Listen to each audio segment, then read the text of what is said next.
அன்பான மக்களே, நம்மளோட மகாநதி சீரியல்ல அடுத்த வாரத்துக்கான மகாநதி எப்படிங்கிறத நம்ம வந்து இப்போ பார்க்குறோம். அடுத்த வாரம் வந்து நிறைய விஷயங்கள் வந்து நடக்க போகுதுங்க. நம்மளோட விஜய், காவேரி வந்து எந்த அளவுக்கு இந்த 2 வாரமா இருந்ததோ, அதுக்கு ஆப்போசிட்டா தான் இருக்கிறதுக்கு நிறையவே சான்ஸ் இருக்குது அப்படின்னு நான் சொல்கிறேன். ஏன் அப்படின்னு கேட்டிங்க அப்படின்னா, பசுபதியிலேருந்து, வெண்ணிலாலேருந்து எல்லாருமே வந்து இப்போ குட்டி ப்ரொமோ, அதாவது காவேரியும் வெண்ணிலாவும் இருக்கிற மாதிரி ஒரு ப்ரொமோ வந்தது இல்லையா? அதுலேருந்தே நமக்கு தெரியலாம் நிறைய விஷயங்கள் நம்ம அதிலேருந்து எடுக்கலாம் அப்படின்னு. அந்த அளவுக்கு அந்த ப்ரொமோ வந்து இருந்தது. அப்கமிங்கில் வந்து இந்த அடுத்த வாரம் ஃபுல்லாகவே வந்து பயங்கரமாக வந்து இருக்கும் அப்படின்னு தான் நான் நினைக்கிறேன். அது எந்த அளவுக்கு தாக்கு பிடிப்பார் விஜய்? கண்டிப்பாக தாக்கு பிடிப்பார். ஆனால் பயங்கரமாக இருக்கும்.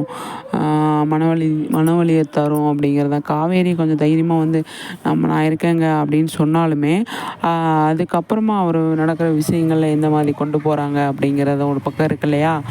பார்ப்போம் சரிங்களா?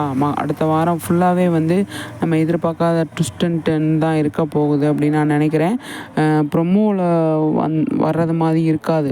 ஃபுல் அண்ட் ஃபுல் மகாநதி இந்த அடுத்த வாரம் ஃபுல்லாக பயங்கரமாக பரபரப்பாக போகிறதுக்கு நிறையவே சான்ஸ் இருக்குது.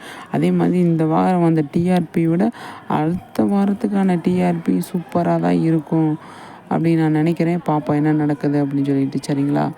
சூப்பராக இருக்குங்க. மகாநதி அவ்வளோ அழகாக வந்து கொண்டு போயிருக்காங்க. அடுத்தடுத்து என்ன நடக்குது அப்படிங்கிறதுக்குன்னா நடக்க போகுது அப்படின்னு தான் நம்ம சொல்லணும்.